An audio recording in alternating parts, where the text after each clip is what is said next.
Café com Políticas é uma iniciativa do CGPP, o Centro de Gestão e Políticas Públicas do INSPER. No ano passado nós fizemos 9 eventos como esse e a nossa avaliação é que esses eventos são um sucesso de crítica e de público. De público porque, para nossa surpresa, ele acabou atraindo um público que a gente não esperava, porque a intenção desses eventos é produzir um material que fique à disposição de futuros pesquisadores, fique à disposição de quem quiser utilizar essas conversas para pesquisa ou para utilização em sala de aula, enfim, qualquer coisa assim. Mas a coisa foi crescendo para nossa alegria e agora a gente tem um público, né, que se interessa por esses debates. Outra questão nossa também é que não é uma apresentação, não é uma palestra, embora eu tenha usado o termo debate aqui agora há pouco, não é também um debate, é uma conversa, é um papo. Partindo do princípio que a gente precisa conversar sobre o país, sobre o mundo, conversar sobre a política. Porque essa visão de que a política não importa é uma visão absolutamente equivocada. Quando tudo dá certo e a política não aparece, é porque você tem uma política boa.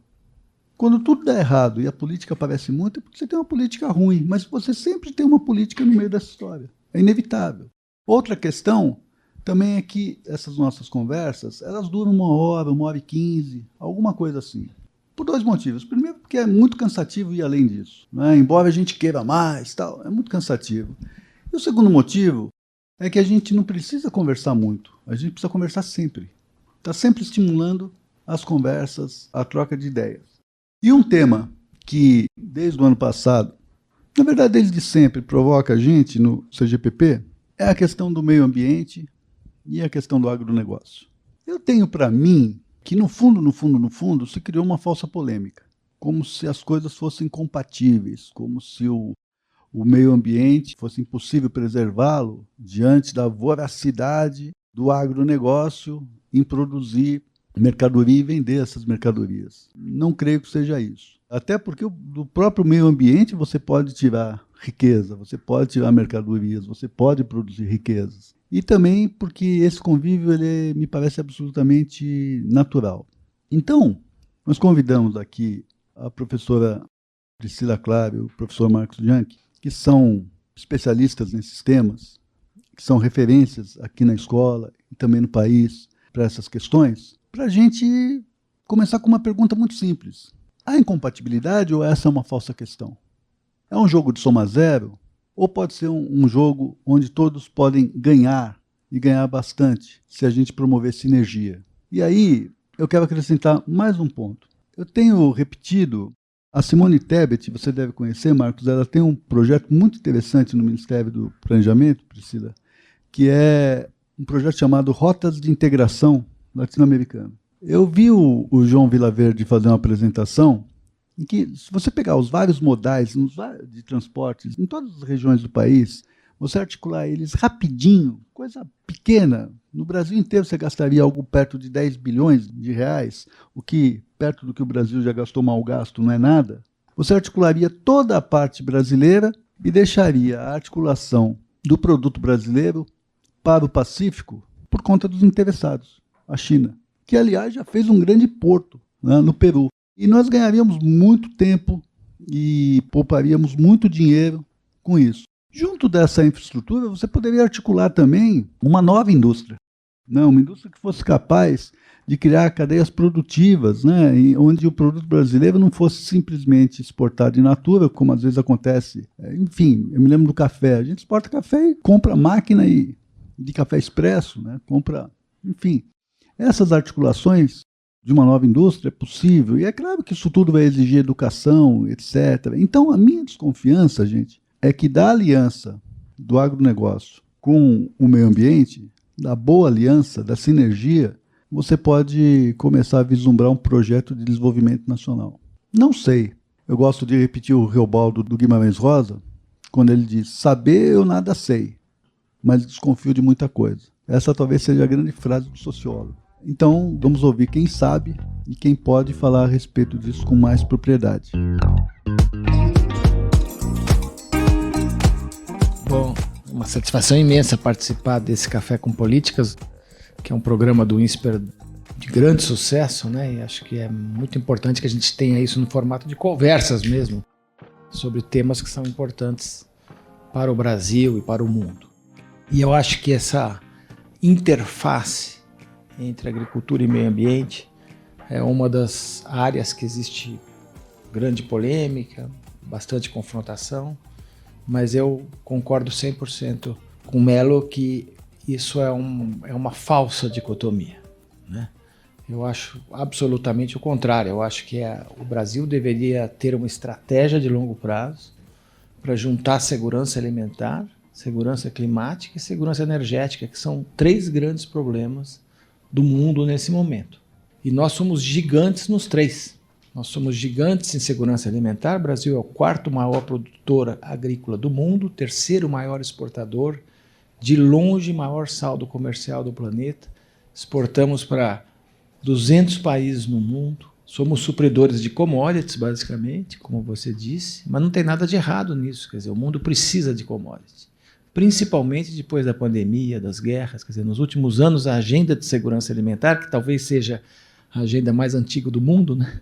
Desde que o homem saiu lá das cavernas, ou desde que ele estava lá, o Brasil é gigante nisso, é um global player. O Brasil detém o maior volume de florestas tropicais úmidas do planeta. E a Amazônia, que é um símbolo mundial, né? A Amazônia é de vários países, mas o Brasil é o que detém a maior parcela da Amazônia. Então a gente tem reservas naturais nesse país que representam hoje 66% da área total do país. Se a gente somar toda a parte de unidades de conservação, terras indígenas, reservas legais em propriedade rural, áreas de preservação permanente, e mesmo, que esse é o problema, terras devolutas. A gente tem 100 milhões de hectares de terras devolutas, terras que não têm dono, não são públicas, não são privadas, são convites à invasão, né? Mas se a gente põe tudo isso junto, a gente tem 66% da área. Então nós somos um gigante de recursos naturais. E somos também um gigante de energia renovável, né? A matriz energética do mundo é 85% fóssil, 15% renovável. A do Brasil é 50-50. Por quê? Porque a gente tem uma longa experiência com biocombustíveis, com solar, com eólica e com hidrelétricas. Então, se a gente pega essas fontes renováveis, água, vento, sol e fotossíntese, biomassa, o Brasil é um case diferenciado de matriz energética diversificada e limpa. Então, esses 3 pilares, né, segurança energética com as experiências de energias a partir da natureza, a quantidade de florestas que a gente tem e a questão do tamanho da agricultura, o que a gente precisa é fazer essas coisas conversarem. Mas, infelizmente, a gente tem falhado nessa conversa. Por quê? Porque a gente ainda tem coisas que precisam ser resolvidas e que foram ficando para trás, né? Por exemplo, nós ainda temos 1 milhão de hectares de desmatamento por ano aqui no Brasil. Essa taxa caiu, né? Nos anos 80, 90, eram 3 milhões de hectares por ano. Hoje é 1 milhão de hectares por ano. Na verdade, caiu bastante nos anos 2000, depois subiu bastante a partir de 2015 e agora voltou a cair um pouquinho. Então, a gente tem esse problema que é do desmatamento e que é essencialmente o problema da ilegalidade. A maior parte do desmatamento que acontece aqui no Brasil não é sobre propriedade privada regularizada comercial, é em cima de invasões, em cima de grilagem, em cima de situações criminosas que acontecem principalmente na região norte, né? O desmatamento está muito concentrado nos estados do bioma da Amazônia, na região norte. Claro, tem desmatamento em cerrado e tal, mas o grosso disso acontece nas franjas da Amazônia. E acontece por falta, primeiro, problemas históricos de regularização da posse da terra. A questão da regularização fundiária antecede o problema ambiental, porque se você não tem um CPF ou um CNPJ associado à terra, você não consegue prender ninguém. Quer dizer, é um convite para continuar a ilegalidade, a posse precária, esse tipo de coisa, e a gente tem esse problema de posse da terra, principalmente lá no norte, nas regiões ao norte, nos cerrados do lado norte, você vai encontrar lá no Piauí, no Maranhão e tal, mas também na Amazônia e principalmente na Amazônia. Então, muitos títulos na mesma área, sobreposição de CAR, por exemplo. O Brasil aprovou 10 anos atrás um código florestal que é rígido, que é dos mais modernos do mundo, que impõe a necessidade de fazer reserva legal na propriedade, que impõe a necessidade de preservar as áreas de preservação permanente, né?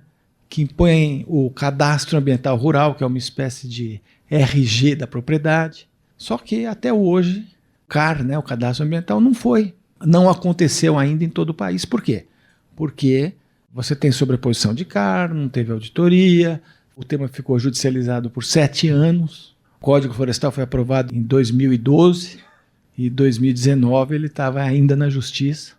Então, vários problemas para fazer a aplicação do Código Florestal, que é uma lei ambiental moderna, única, diferente, exigente. Vários problemas de regularização fundiária, vários problemas também de fiscalização e controle na região norte, principalmente, né?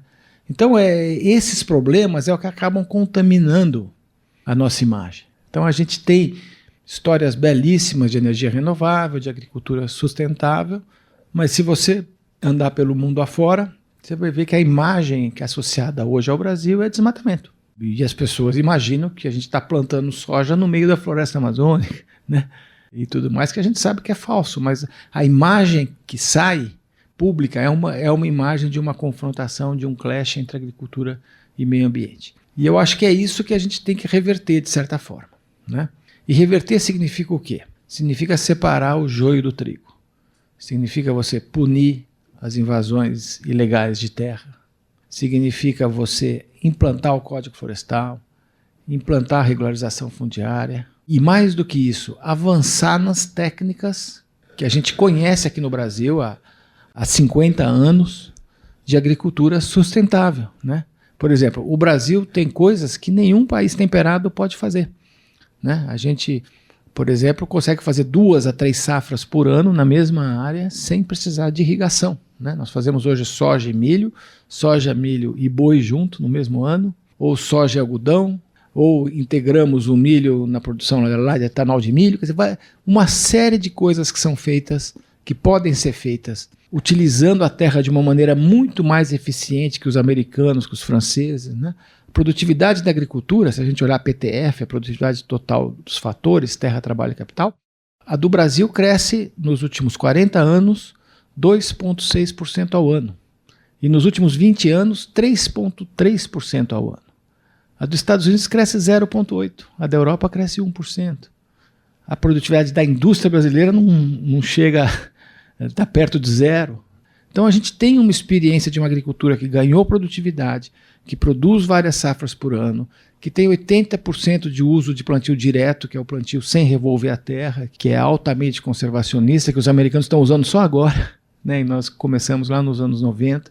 A gente tem agora um negócio que está acontecendo maravilhoso, que é a integração lavoura-pecuária, que antigamente tinham as áreas de pasto, tradicionalmente usadas pelo capim braquiária e pelo boi Nelore, né, aqueles bois brancos e tal.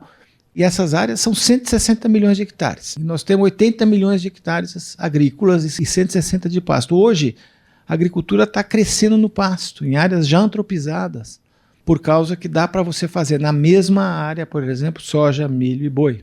Ou você pode também intensificar a pecuária, que é um processo que está acontecendo nesse momento. Então, assim, tem várias coisas que a gente pode citar aqui, bioinsumos, sistemas integrados de produção, né? Que não é só lavoura e pecuária, você pode integrar lavoura, pecuária, florestas plantadas, energia, carbono. A gente hoje tem sistemas integrados de alta eficiência, né? O maior estado brasileiro, que é o Mato Grosso, é um local de enorme crescimento de produtividade e de crescimento de PIB também, né? O Mato Grosso cresce a 2 dígitos há uma década, né? Então, assim, tudo isso acontece como exemplos de uma agricultura que dominou os trópicos, né? A gente tem que lembrar que a agricultura, até 70 anos atrás no mundo, ela estava em clima temperado. A gente tinha aqui café, cacau, tínhamos açúcar, né, cana-de-açúcar, mas a gente não fazia os elementos centrais da alimentação. E a gente passou a fazer. E hoje a gente já exporta mais commodities agropecuárias do que os Estados Unidos. Já somos o maior do mundo na exportação de commodities agropecuárias. Então, isso por quê? Porque nós dominamos o trópico com tecnologias Isso daí se deve também às universidades agrícolas, à Embrapa, um monte de coisa, mas essas tecnologias transformaram a agricultura brasileira. E aí você fala, mas por que então é problema? É problema porque nós temos ainda o problema da ilegalidade. O maior problema hoje do Brasil é que a gente tem um desmatamento persistente que não está sendo devidamente combatido e que acaba criando, pela sua existência, uma imagem de uma confrontação entre agricultura e meio ambiente, quando, na verdade, as duas coisas são altamente interdependentes. Não deveria ter nenhuma confrontação. A agricultura não progride se não tiver um meio ambiente bem tratado, né? Se a gente desmatar o país inteiro, nós vamos ter problemas de produtividade. Aliás, isso já está acontecendo pela mudança do clima. Nós temos visto aí, vocês acompanham isso, todos os anos a gente tem visto problemas de seca, de enchente, né? Esse ano mesmo, esse mês, nós estamos tendo seca aqui em São Paulo super forte, né? Que está afetando cana-de-açúcar, afetou café, né? O café subiu, não foi por acaso, foi porque a gente teve problemas de produção e de seca. Então, essas coisas exigem que a agricultura e meio ambiente trabalhem juntos, de forma complementar, né? A agricultura é parte do meio ambiente. Mas, infelizmente, a gente acaba vendo essa confrontação falsa porque a gente tem problemas estruturais que não foram devidamente resolvidos. Paro por aqui. Muito bem, Marcos. Priscila, você fique à vontade para desenvolver o seu raciocínio, mas eu queria apenas, se você puder desenvolver um ponto, porque o Marcos falou bastante do desmatamento. Queria introduzir nesse raciocínio também a questão do garimpo. Parece que também é outra questão importante. Parece até que você leu minha preparação, né? Eu falei quando cheguei aqui que tinha feito uma preparação. Afinal, o professor Carlos Mello, há 19 anos atrás, foi o professor que selecionou na banca de avaliação do índice para virar professora da escola. Então, voltando aqui com a lição bem feita. Sabe lá se agora ele me reprova? Eu posso, né, dizer que eu selecionei bem. Bom, obrigado, gente. Mello, obrigado pelo convite. Sempre um prazer falar sobre esse tema, em especial com o Marcos, que a gente fala que os caminhos das pessoas que trabalham no agro e com sustentabilidade se encontram ao longo do tempo de diversas formas, né? A gente se conhece também há mais de 19 anos, de eventos lá atrás, inclusive quando a gente estava na Holanda estudando sustentabilidade e agro, e a gente já discutia um pouco nesse falso dilema entre o que é de fato a percepção e o que acontece na prática, que na verdade é uma coisa que a gente precisa mudar, né? Então existe muito mais convergência entre sustentabilidade, meio ambiente, sustentabilidade de uma forma mais ampla, e agro, do que divergência quando a gente olha para a atualidade. A gente não está falando de histórico, se a gente for buscar o que aconteceu no passado, o padrão era outro, mas nos últimos anos, nas últimas décadas, em especial as 3 últimas décadas, que eu tenho estudado bastante a Amazônia, o padrão é outro, né? E aí, nesse novo padrão, existe um papel fundamental quando a gente pensa não só no garimpo ilegal, mas, em especial, atividades relacionadas à criminalidade em geral, né? Porque do mesmo jeito que a gente fala que a Amazônia é rica em recursos naturais, a Amazônia também é rica em conhecimento local, em conhecimento de comunidades tradicionais, que, na verdade, sofrem porque esses produtos, serviços ou esses conhecimentos tradicionais não têm valor de mercado, né? Então, muito do que a gente tem visto, em especial no ambiente da Amazônia, é uma situação de precariedade socioeconômica que acaba sendo uma causa para desmatamento, crescimento de atividades de garimpo. Os dados mostram isso. Tanto que, depois eu até posso trazer alguns outros, mas de 2014 até agora, 10 municípios respondem por quase 50% do desmatamento total. Então a gente sabe onde está o problema. Nesses 10 municípios, 9 têm os menores índices de progresso social do Brasil. E de 2014 a 2020, 7 tiveram piora no índice de desenvolvimento social. Ou seja, esse dado é importante para a gente pensar o seguinte: desmatamento tinha aquela falsa ideia de que gera riqueza para alguns, mas não está ficando na Amazônia essa riqueza, ela está sendo exportada de lá. Então a gente vai lá, retira recurso natural, que não necessariamente também está sendo colocado numa economia formal, no agro que a gente conhece, que precisa de rastreio, que precisa de informação e transparência para vender. A gente está transformando riqueza natural, a gente está trocando, né? Capital natural por capital, destruição de capital socioeconômico. Então, isso é uma realidade que, do ponto de vista de drivers, né, pensando em causas, para o desmatamento hoje, os dados mostram isso com muita clareza. As áreas que mais crescem o desmatamento, não necessariamente a gente está olhando para áreas que têm atividades agropecuárias agora. A gente vê algumas coisas acontecendo, em especial, alguns pontos para a gente pensar, né? Então, a questão da regularização fundiária, inexistência, muita terra devoluta. Tem algumas localizações no Pará onde a existência de um assentamento de sem terra é driver para aumento do desmatamento. Por conta de política mal resolvida, cria o assentamento, mas não tem financiamento para o pequeno produtor investir numa atividade que tenha apelo de bioeconomia ou de biofloresta. E aí o que acontece é ele vai acabar sucumbindo ao garimpo ou uma atividade de corte de árvores de maior valor agregado para vender para serrarias também ilegais. Então tem muito desse ambiente precário socioeconômico que foi deteriorando ao longo do tempo, até em função de muita imigração, em especial de famílias do Nordeste para essa região, com a promessa de que eu teria uma terra em função da nossa lei de terras, que é lá de trás, que fala ainda até hoje o seguinte, que se transformar uma terra em produtiva, você pode ser dono da terra. Produtiva, leias, corta a árvore e põe alguma coisa relacionada ao agro. Então tem muita, na verdade, política inconsistente que ainda gera esse tipo de comportamento, mas, de fato, a gente tem aí que desmistificar um pouco esse falso dilema, né? Tanto que a gente costuma dar aula de sustentabilidade, a primeira aula, a gente rebate e rebate nisso em todos os públicos, é um pouco de contexto de desafios complexos atuais. A gente vive num momento de 3 grandes desafios complexos na humanidade, no Brasil não é diferente. Emergência climática, devastação da natureza, em especial floresta e oceano, né? A biodiversidade que está no oceano, e o terceiro, que é a questão das crescentes desigualdades. E eles estão interrelacionados, não dá para trabalhar nenhum deles de forma isolada. Quais são as tendências que têm nos direcionado a atuar nisso? Tendências de descarbonização, tendências relacionadas a soluções baseadas na natureza e transição justas. Né? A gente está falando de emprego digno, de direitos humanos, de diversidade, equidade e inclusão. Quando eu penso nessas tendências e penso no Brasil, a gente não vai conseguir mudar nenhum contexto atual se o agro não fizer parte dessa solução. Eu gosto muito de uma fala do Marx, foi bom que ele começou e não falou, porque agora eu cito ele, né? Ele fala que o agro é vítima, o agro é vilão, mas o agro também é solução, e a gente tem esses 3 agros no Brasil. Então, acho que esse é um ponto importante, né? Quando a gente começa a ter mais dados, e foi exatamente em 2007 que essas coisas começaram a aparecer, dados, fotos de satélite, foi quando eu entrei no meu doutorado, quando terminei meu doutorado, eu fiz doutorado na Amazônia. E eu usei dados para mostrar qual era a diferença de desmatamento entre áreas públicas, áreas protegidas e áreas privadas. E eu fui para lá para coletar dados, para entender o que estava acontecendo para além dos dados, né? E me dá uma tristeza muito grande, porque em 2007 o padrão era o mesmo que é o que a gente tem hoje.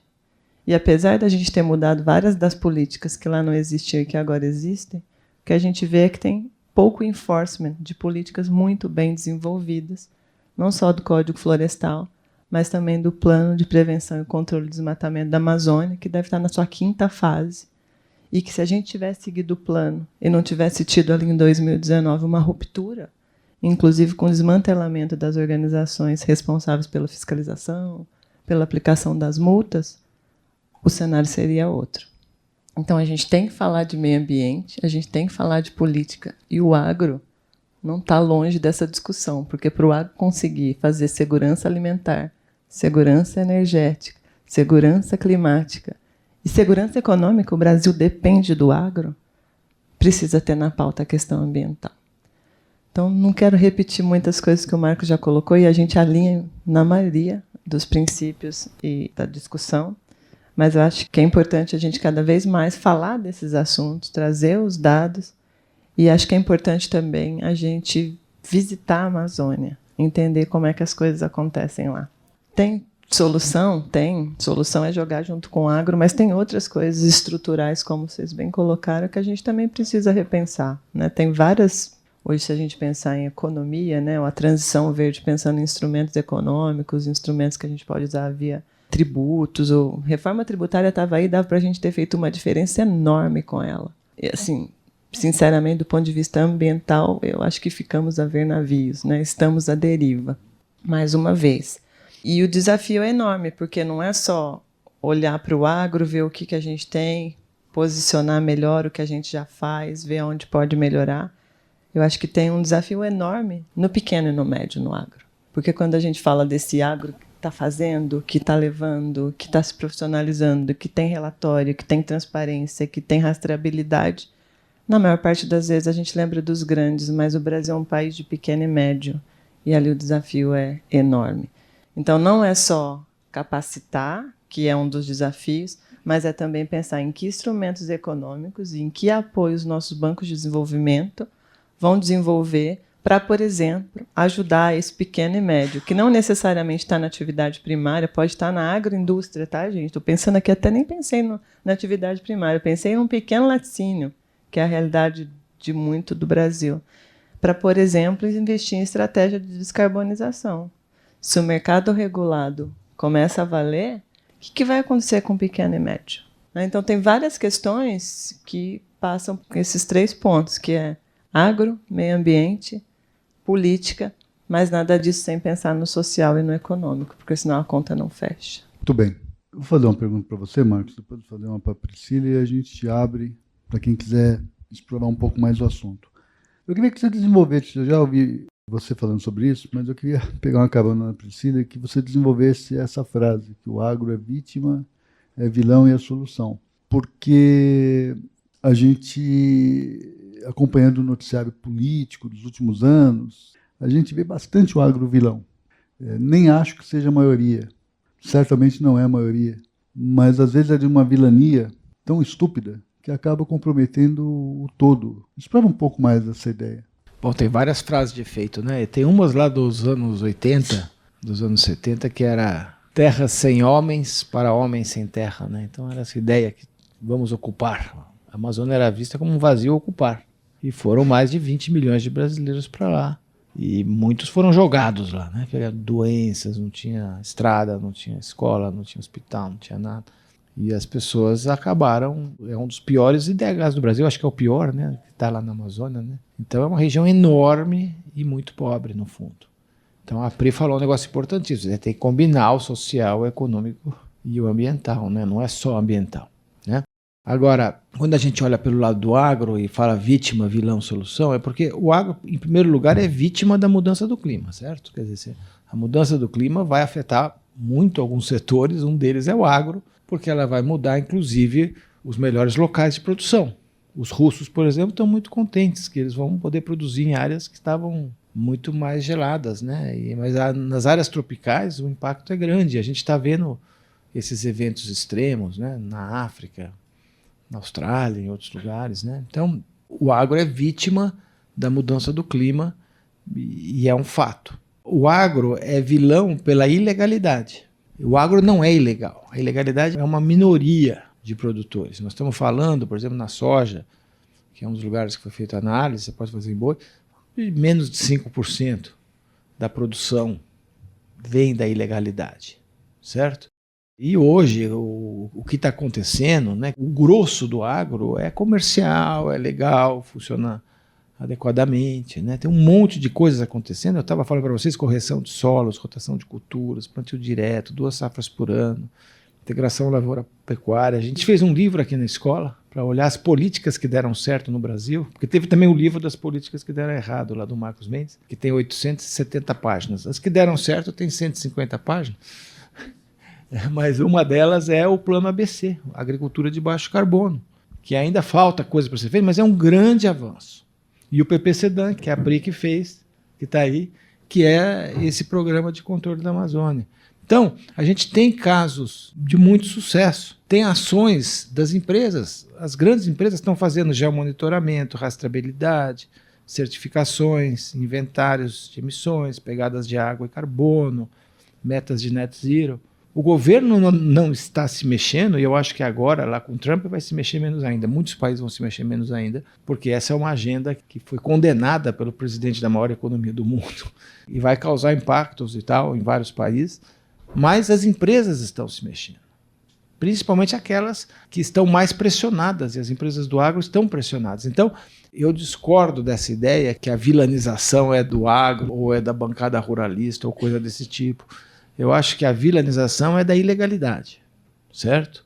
Agora, tem representação política, né? Não é maioria, certo? Mas tem parlamentares ligados à PCC, porque, no fundo, qual é o problema da Amazônia? É o crime ligado a drogas, ligado a tráfico e tudo que você puder imaginar, que é o que acontece com o ouro, e teve o movimento das empresas de mineração para se separar da ilegalidade. O agro precisa fazer a mesma coisa. Você tem que separar o joio do trigo. Tem que ter o agro que fala de produtividade. E esse agro ilegal, criminoso, que tem representação política, que é minoria, tem que ser combatido. Esse é o lado que é vilão. E o lado que é solução é o que eu acabei de falar. Quer dizer, durante 50 anos, 70 anos, eu diria desde os anos 70, quando a gente começou a ocupação dos cerrados, porque o Brasil, de 1500 até 1970, quer dizer, 470 anos da nossa história, a gente era costeiro. Quem se aventurou a ir lá para o Centro-Oeste quebrou a cara no começo, porque não tinha máquina, os solos eram muito pobres, não tinha estrada, não tinha nada. Os primeiros que foram quebraram a cara.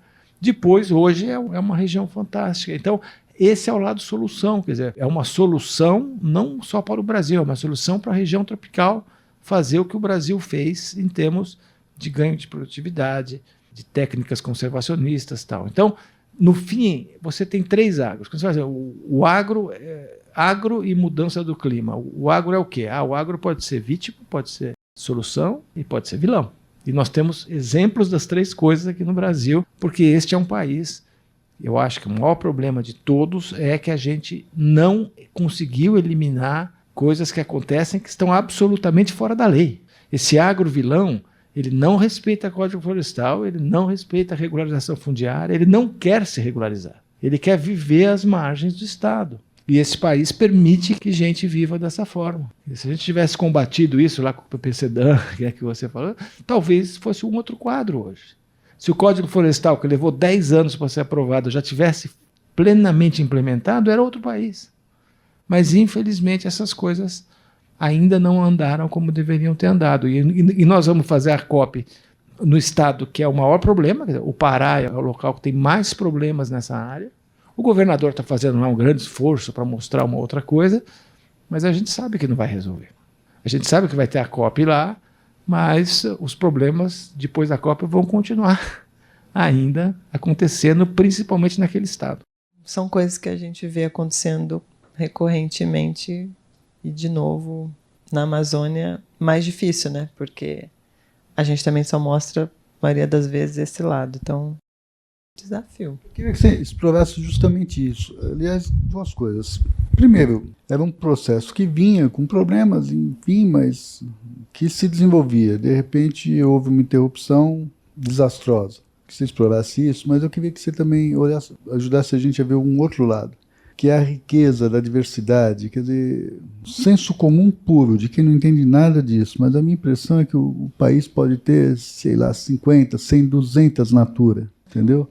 Que hoje é uma empresa enorme, comprou a Avon, enfim, explorando essa diversidade. Que potencial é esse? Nossa, esses números não vou lembrar de cabeça, mas não é só para cosmético e para a indústria da beleza, né? A gente pensa na Natura sempre, até meio clichê, mas pode trazer junto o Boticário, entre outras marcas que têm usado materiais não só da Amazônia, mas insumos brasileiros para desenvolver mix de produtos que a gente sabe que tem um potencial enorme. Tem muito potencial ali de uso de biodiversidade, que são soluções baseadas na natureza, para medicina, para construção civil. Então, assim, tem coisas ali que é esse conhecimento tradicional que está lá, mas, de novo, é custo de oportunidade. Quem paga por isso? Quanto que o mercado valoriza? Acho que é uma discussão até parecida com biodiversidade, né? A gente avançou um pouco no mercado de carbono, tem preço, mas e biodiversidade? Como é que a gente está avaliando isso de fato? E aí, tem coisas que a gente não conhece. tem vários empreendedores locais. Quando a gente fala Amazônia, parece uma coisa assim, são 9 diferentes estados, são muitos municípios dentro de áreas, inclusive, privadas, né? Gente que tem lá título de terra e dentro da terra de alguém tem 3 ou 4 cidades. E junto nessa cidade você também tem o outro lado do empreendedor local que acabou se desenvolvendo. Então, tem muitos negócios locais. A gente fez um estudo, inclusive, antes da pandemia, que gerou um curso que foi a primeira eletiva, acho que do MPP, de sustentabilidade minha e do Vinícius Picanço lá atrás, que era em parceria com a NYU e com as Universidades Federal do Oeste do Pará e Federal do Pará. Acabou virando um curso totalmente remoto por conta da pandemia, mas o curso era muito aplicado. Nasceu como MPP, depois virou eletiva para os alunos intercambistas também, e foi um mix de alunos e um mix de professores. Tínhamos nós aqui, pessoal de NYU e o pessoal do Pará. E qual que era a lógica? Cada grupo de alunos, que era composto por pessoas dessas 3, 4 escolas, ia trabalhar com um projeto de empreendedor local.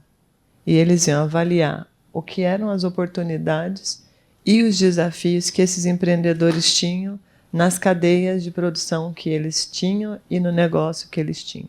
E a gente percebeu o seguinte: ele sabe produzir, ele sabe a biofloresta, ele sabe fazer isso muito melhor do que a gente. Ele não precisa do conhecimento técnico. Mas no lugar que ele está produzindo, o valor percebido pelo produto que ele vende é muito baixo, porque todo mundo tem acesso. Então, o preço de alguns dos produtos para serem vendidos em Manaus ou no Pará era baixíssimo. Então, qual que era, a maior parte das vezes, a lógica dos alunos? Poxa, tem que vender esse produto num grande centro urbano. Então, geleia de bacuri. Me lembro que a gente tinha algumas coisas super bacanas, super legais, que se chegasse em São Paulo, provavelmente teria posicionamento em alguns pontos de venda bem premium da cidade. Em alguns, inclusive, restaurantes com chefes renomados. Só que aí qual que era o desafio? A gente está falando de um empreendedor com baixo nível educacional, baixa capacidade, inclusive, de precificar o produto que ele vende para um mercado que é diferente do que ele conhece. Então, muitas vezes a gente acha falta capacidade técnica de produzir com racionalidade ambiental, mas, na verdade, ele sabe fazer isso muito bem. O que falta, muitas vezes, é essa visão muito mais comercial e de pensar um mercado diferente de onde ele está. E aí é nessa lógica que eu acho que a gente tem junto, né, de trabalhar junto da questão ambiental, a questão da educação. E aí estou pensando só em educação tradicional, faculdade, não, estou pensando em educação, treinamento, educação básica, curso técnico, porque o caso dos neném, né, na Amazônia é pior que no resto do Brasil. Neném é que nem estuda, nem trabalha, e essa é uma perspectiva que vem aumentando ao longo do tempo. Então eu acho assim, acho que tem esse outro lado também de como é que a gente vai fazer daqui para frente, né, em termos de o que a gente vai desenvolver. Então tem, óbvio, as cadeias, tem, óbvio, os problemas clássicos, mas tem um outro lado que a gente está... Eu acho que agora na COP tem mais estudos estruturados para trazer isso. Tem uma realidade local que a gente precisa entender melhor, que é o que está dando certo no pequeno e médio empreendedor, que está trazendo coisas que a gente nem sabe ainda que existe. E esse foi um aprendizado nesse curso. E como esses 6 grupos, 6 empreendedores que a gente acompanhou, tem vários outros. Então tem centros de empreendedorismo, por exemplo, o CEA, Centro de Empreendedorismo da Amazônia, que fica no Pará. Eles incubam, eles fazem vários projetos para tentar desenvolver o empreendedorismo local numa alternativa de, ao invés de entrar num garimpo, ao invés de entrar numa prática ilegal, faça alguma coisa que vai te dar um sustento, que vai te dar uma renda. Mas escalar esses negócios é extremamente complicado.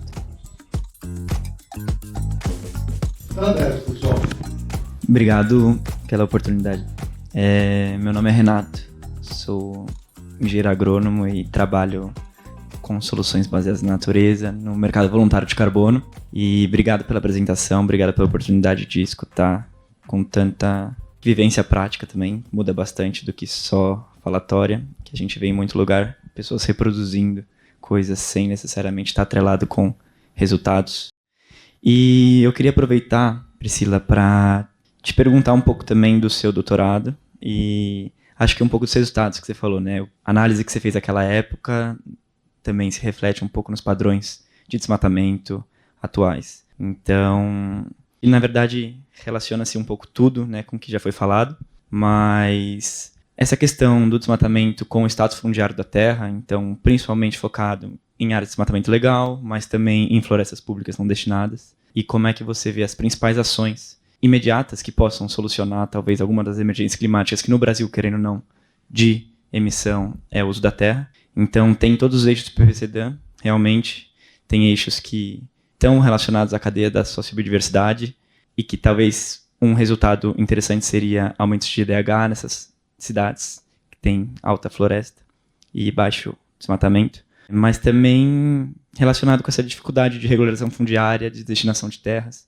E talvez falar um pouquinho dos eixos PPCDAM, qual deram mais certo, né? Porque, ok, comando e controle, mas o que acontece com a Amazônia quando acaba o desmatamento? É isso, acho que é uma pergunta um pouco aberta. Outro falso dilema. O que acontece quando acaba o desmatamento? Não vai acabar.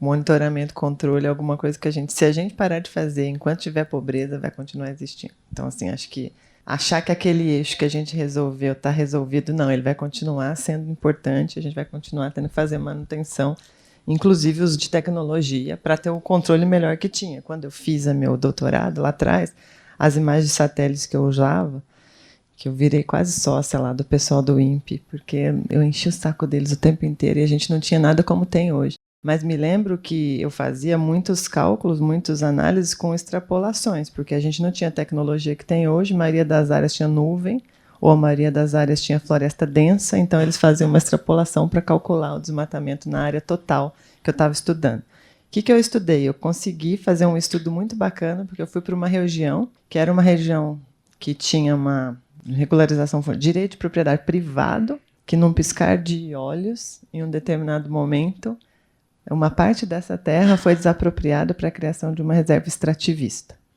Então, eu tinha, no mesmo lugar, 2 objetos de estudo para comparar um pouco o que estava acontecendo. Então, tinha direito de propriedade privada, municípios no entorno grandes e uma reserva extrativista. E a minha lógica era comparar os dados, mas também ver o que estava acontecendo na prática. Uma reserva extrativista que tinha sido desapropriada, mas, na prática, o dono da terra ainda pagava o ITR, porque eles ainda não tinham regularizado a reserva extrativista.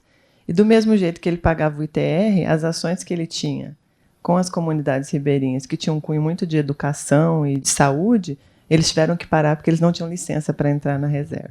Então, assim, ir lá e olhar para além dos dados traz uma perspectiva muito diferente, inclusive de que a reserva tinha atividades que não poderiam estar na reserva. Então, você tinha pecuária dentro de uma reserva extrativista.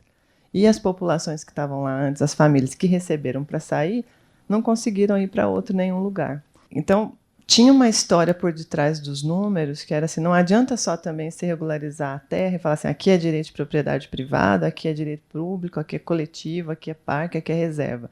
A lógica era muito, não adianta nada você fazer isso se não tiver controle do que está sendo feito dentro, se não tiver incentivos financeiros para fazer o que é adequado num contexto de Amazônia, e depois vem o zoneamento agroecológico da Amazônia, que eu acho que é um dos avanços do PPC, do Plano de Prevenção e Controle do Desmatamento da Amazônia. Mas monitoramento e regularização fundiária foram, na minha percepção, em função do que a gente consegue avaliar de impacto em desmatamento, os 2 principais. Né? Então, regularização fundiária e o controle e aplicação das multas. O eixo, instrumento financeiro, até hoje, não funcionou. Então, não adianta nada também a gente falar assim, aqui pode isso, aqui pode aquilo, olha para a população e agora tem que investir em uma coisa que é diferente, com conhecimento que eu não tenho, e a gente não tem um investimento sendo feito de forma apropriada. É isso que se repete, né? Até hoje, os drivers que a gente sabe são os mesmos. Eu fiz no Jari o doutorado, no Vale do Jari, e daí tinha uma história, assim, também de propriedade da terra, né? Eu estudei isso ao longo do tempo, que era o norte-americano, que com a ideia do Brasil de levar o progresso para a Amazônia, ele traz uma fábrica flutuante de papel do Japão, que está lá até hoje, só que ele corta a floresta nativa para plantar uma espécie de árvore que era a guemelina, importada da África, que depois de 2 anos não vingou nas condições edafoclimáticas do Brasil. Tão óbvio que não ia dar certo, né? Só que para quem produz papel e celulose, na metade do ciclo, 3 anos, 3 anos e meio, você ter o seu principal insumo não vingando, significa provavelmente que você vai quebrar. Só que ele veio financiado pelo BNDES. Né? Então, ou seja, ou desmatamento no Vale do Jari foi financiado pelo governo brasileiro, porque a lógica era: vamos ocupar, levar o progresso para não perder para os gringos. E aí, ao longo do tempo, isso foi mudando de mãos.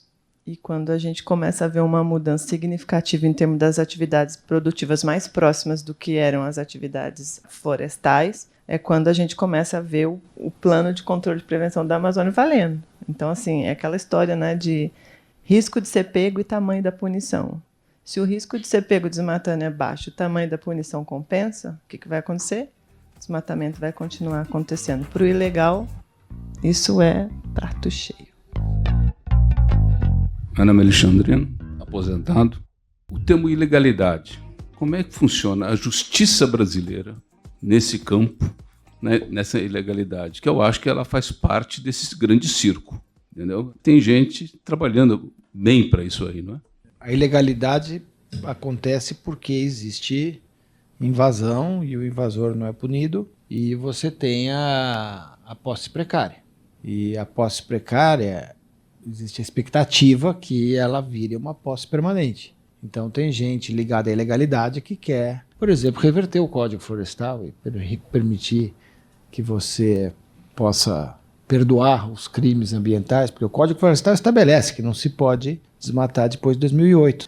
E atualmente tem também outras pressões acontecendo, mas a ilegalidade continua a acontecer, porque tem gente que não é punida e, como a gente sempre fala, a soja não morre no chão, caída no chão, e nem o boi morre de velho, certo? Quer dizer, a soja ilegal e o boi ilegal, alguém vai comprar. Não vai ser JBS, Marfrig, Minerva, etc. Vai ser frigoríficos menores que operam com essa carne para o mercado interno.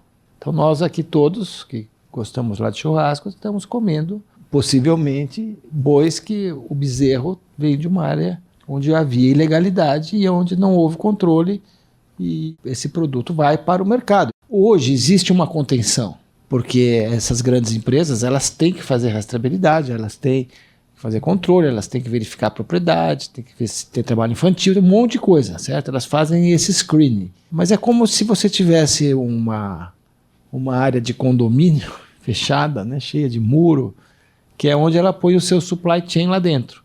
Mas se você sair para fora do muro, é a lei das selvas, né? Então é isso que faz com que essa ilegalidade exista, é a falta de punição.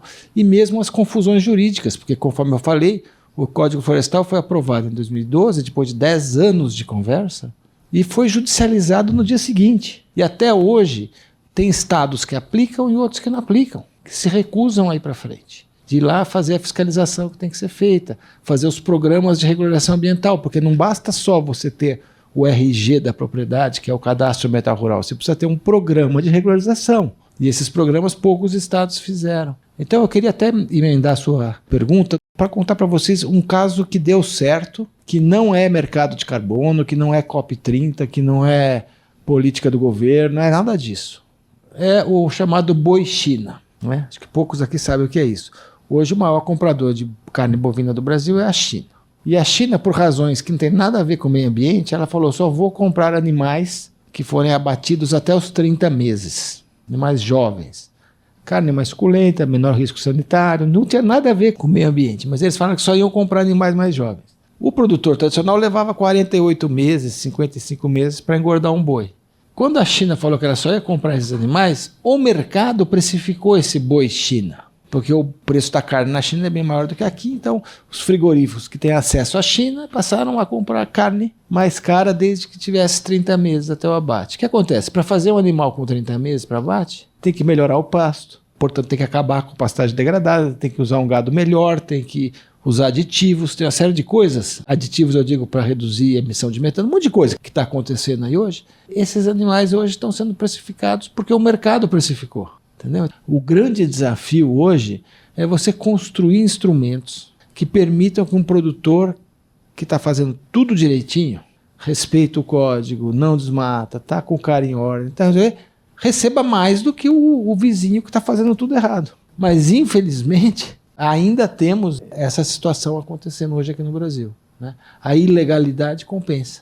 Inclusive porque a ilegalidade não é só no cumprimento do Código Florestal, é uma ilegalidade fiscal também, certo? Não se paga imposto, não se paga ITR, não se paga nada. Você tem todo um sistema que funciona na ilegalidade, que acontece nas periferias das cidades, que acontece em todos os rincões do Brasil, né? Não precisa ir muito longe, na periferia de São Paulo, né? As áreas que mais perdem áreas verdes são as áreas de reserva, área de preservação permanente, né? Então, aqui Grajaú, nos últimos 10 anos, foi a área que mais perdeu área verde na cidade de São Paulo.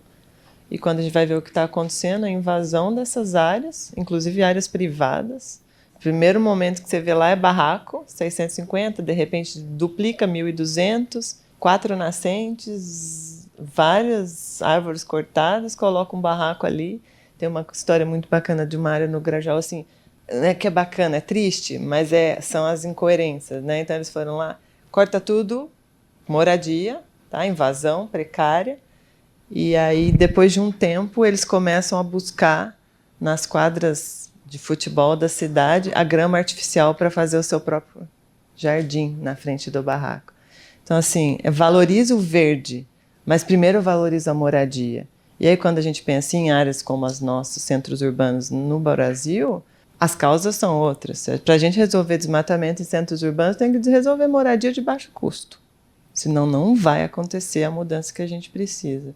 E aí, de novo, na ilegalidade entra a criminalidade, porque para essas invasões ficarem ou serem formalizadas de alguma forma, para chegar à luz, para chegar à internet, para chegar a saneamento, para abrir rua, para entrar ambulância, para entrar a viatura, eu preciso de formalizar a invasão. Quem consegue formalizar a invasão hoje no Brasil, em grande parte dessas invasões, é o crime. Tá? É o crime organizado, que chega lá e faz tudo isso que eu falei para vocês, inclusive com a ajuda do nosso amigo Elon Musk, que aí põe lá uma antena da Starlink e ainda vende assinatura de internet para todo mundo. Brincadeiras à parte, essa é uma realidade bem próxima da gente, não precisa ir para a Amazônia, 14 quilômetros daqui, a história se repete. Bom, meu nome é Thiago, eu sou filho de produtor, aluno aqui do INSPER, e eu já tive a oportunidade de ir lá para a Amazônia, conhecer um pouco de lá. E eu notei que lá a própria infraestrutura é muito precária. Vocês não acham que esse fator seria um ampliador, para ser, dizendo assim, né, de forma grosseira, para esse possível crime? Porque você não vai trazer muita visibilidade lá para aquela região. Porque, por exemplo, umas pessoas que vão estudar só a Amazônia pela escola, vão ver só que vão pensar que lá é só mato, animal e índio. Você não traz aquela visibilidade toda que é necessária para você combater esse problema. Vocês não pensam que essa visibilidade, essa maior infraestrutura, tentar conectar as vilas, as cidades dentro da Amazônia com o próprio Brasil, porque também a grande parte do brasileiro mora na costa ou também aqui mais para o sul, sudeste. Vocês não acham que essa conexão seria uma ampla forma de você combater esse crime organizado, ou também uma forma de você atrair gente para lá, fazendo com que até o próprio morador se sinta mais apto a defender o seu próprio local, né? Porque quando você tem esse sentimento de moradia, você quer defender o seu lar, defender sua posição. Eu acho que você tem razão. Se a gente tivesse um planejamento estruturado, se a gente tivesse um desenvolvimento sustentável, seria muito melhor do que é hoje, certo? Isso tem a ver com infraestrutura. Por exemplo, toda essa questão lá de internet que poderia chegar lá, eu acho que ela vai acabar chegando, mas uma coisa que acontece... Por que a Amazônia é visível hoje e não era quando a gente estava desmatando 3 milhões de hectares por ano há 20 anos atrás? Por quê? Porque naquela época não tinha satélite. Hoje você tem um monte de satélites que estão sobrevoando a Amazônia que podem te dizer exatamente o que está acontecendo, podem identificar um caso lá de desmatamento ilegal. Agora você teria que usar essa tecnologia a favor do processo, né, de combate à ilegalidade, e não está sendo usada adequadamente. Você deveria ter formas de levar escolaridade, de levar hospitais que não existem, mesmo estradas, porque as estradas são rios, e tem que ter o Estado presente, né? Tem que ter punição, que não tem. E você tem que ter empresário também, porque também faltam empresários que tenham coragem de produzir lá. Eu tenho ouvido há 2 anos a conversa da bioeconomia. Bioeconomia e tal, né? Mas são sempre os mesmos exemplos, são exemplos importantes. Você pega o caso lá do açaí, por exemplo, é um sucesso no mundo inteiro daquela região, mas é um caso que é nada perto do problema da Amazônia, certo? O problema da Amazônia é muito mais grave do que 3 ou 4 atividades que hoje estão funcionando lá. E elas têm que estar integradas à floresta, porque o erro no passado foi construir coisas que estavam totalmente desintegradas. A Zona Franca de Manaus, a Transamazônica, do jeito que foi feita lá atrás, eram coisas realmente de ocupação caótica. E, infelizmente, a nossa ocupação foi historicamente caótica. A gente invadiu terras para plantar que não eram boas para serem plantadas. Hoje, o Brasil tem 100 milhões de hectares de pastos degradados. Tem 100 milhões de hectares de terras devolutas, mais ou menos o mesmo número. Boa parte do pasto degradado nunca vai virar agricultura, porque você desmatou em lugar que não funciona a agricultura. Você botou casa em periferias lá de cidades e áreas que nunca podia ter posto uma casa, que é um risco enorme cada vez que dá uma chuva, né? Então, uma parte das áreas deveriam virar floresta de novo, né? Outra parte que é produtiva deveria virar agricultura, né? Você devia ter algum tipo de planejamento do uso da terra que nós nunca tivemos. Porque a política era manda os homens se enterrar lá para cima e joga lá porque a gente tem que estar ocupando. E agora virou a gente tem que preservar, né? Faltaram esses instrumentos de política pública. 2 perguntas de uma vez aqui para a gente encerrar, tá bom?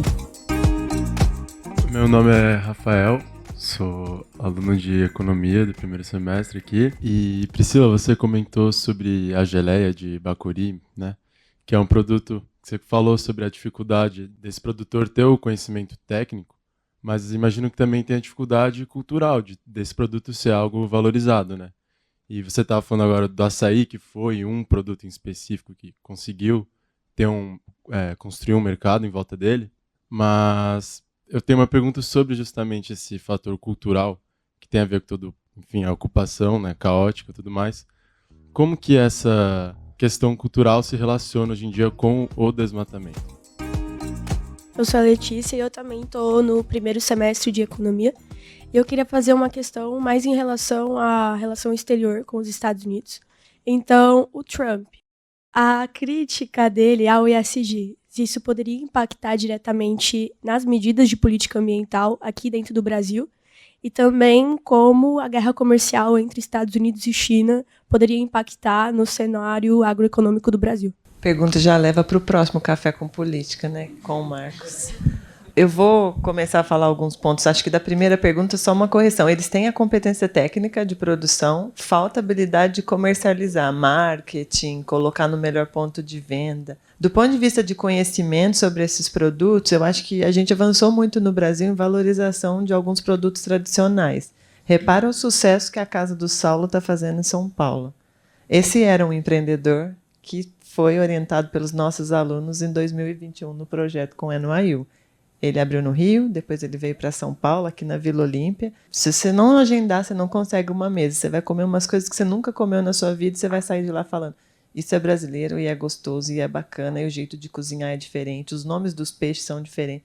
Então isso é muito legal também para a gente valorizar o que é nosso, né? A gente pega os nossos peixes que têm os nomes na Amazônia, a gente traduz tudo para o inglês, os nomes não têm nada a ver, né? Então acho que é um pouco dessa cultura do brasileiro de conhecer e reconhecer que a gente é meio patinho feio, a gente gosta de falar do que a gente faz mal, a gente acaba com a nossa reputação do agro lá fora.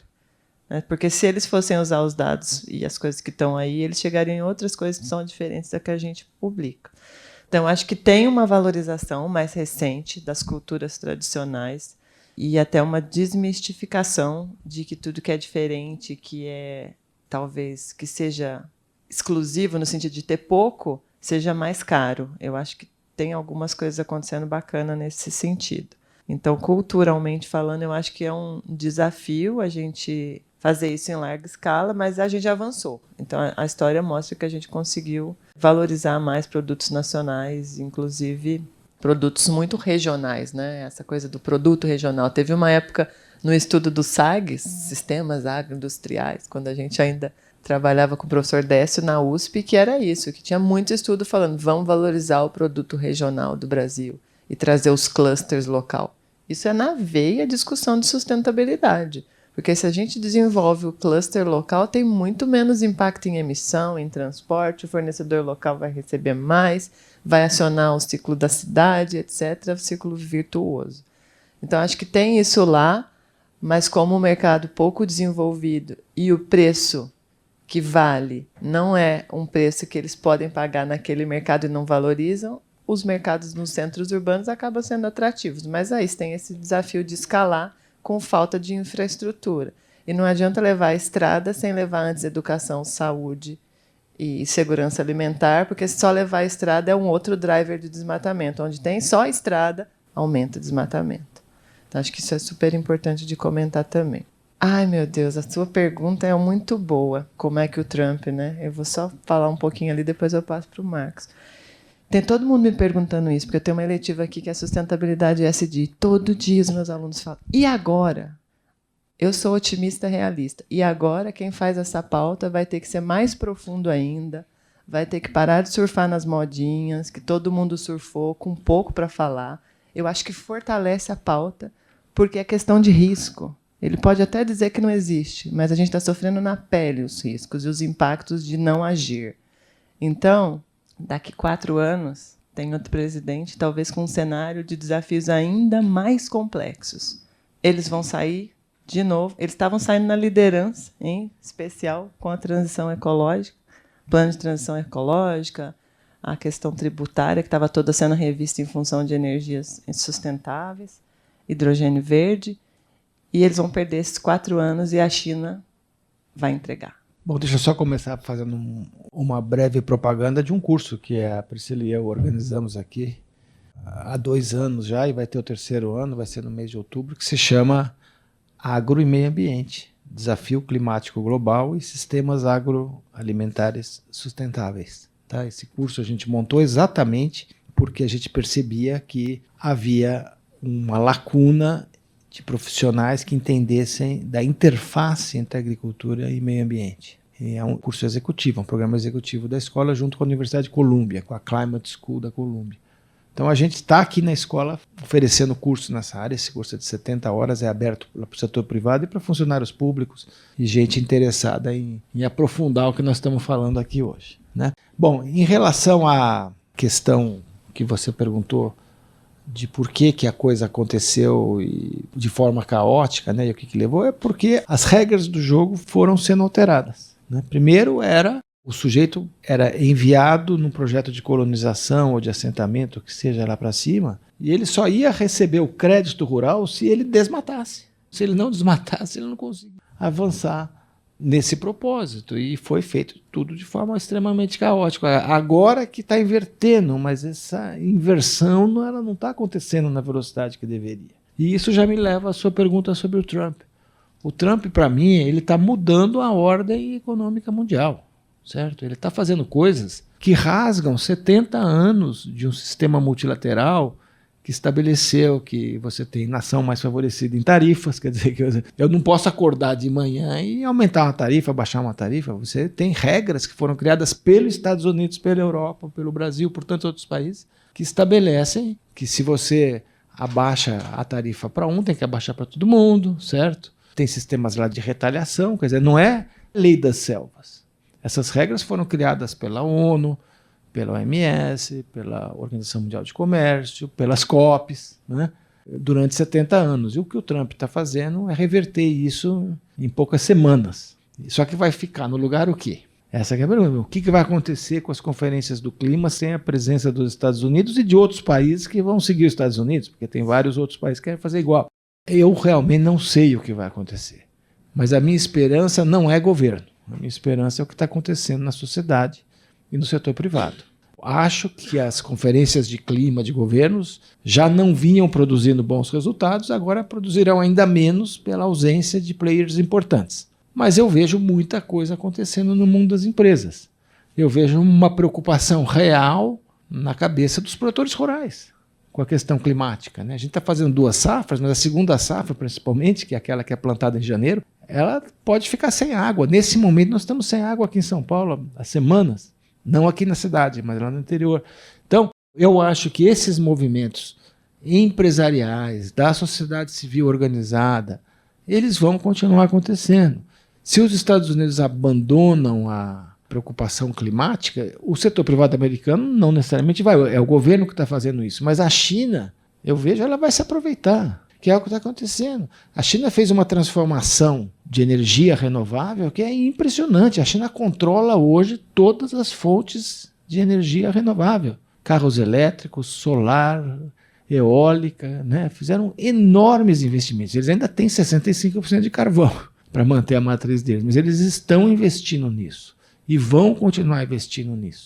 Eu não sei qual vai ser a regra do mundo daqui para frente e não sei se isso dura ou não dura, porque a gente vê o Trump, ele muda o que ele quer fazer o tempo todo, mas enfim, e também ele quer fazer, mas os outros não necessariamente farão a mesma coisa. Mas eu acho que, de fato, a gente tem hoje uma situação de muito caos, de muita volatilidade, mas é uma realidade que pode gerar ganhadores e perdedores. Para mim, agro e meio ambiente devia ser visto como uma agenda positiva do Brasil, não como uma agenda negativa. O Brasil tem mais a ganhar com essa agenda, com essa interface, do que a perder se fizer a lição de casa direito. Muito bem. Foi um café só com política, foi um café com política e uma aula dessa integração, dessa convivência entre o meio ambiente e o agronegócio. Eu queria agradecer imensamente ao Marcos pela participação, a qualidade da apresentação, do raciocínio é muito alta, brilhante, igualmente a Priscila. Agradecer também a sua participação, inclusive as perguntas que você faz, as interrogações que você deixa no ar, que são absolutamente provocantes, né? Quer dizer, quem vai ter que dar resposta para essas perguntas dessa juventude que está aqui. O Café com Política volta com um balanço dos primeiros 100 dias da administração Ricardo Nunes em São Paulo. Tomara que não chova no dia, né? Mas, enfim, estão todos convidados. Então, pessoal, muito obrigado pela participação de todos. Mais uma vez, Marcos e Priscila. Eu peço uma salva de palmas para os dois, porque merece.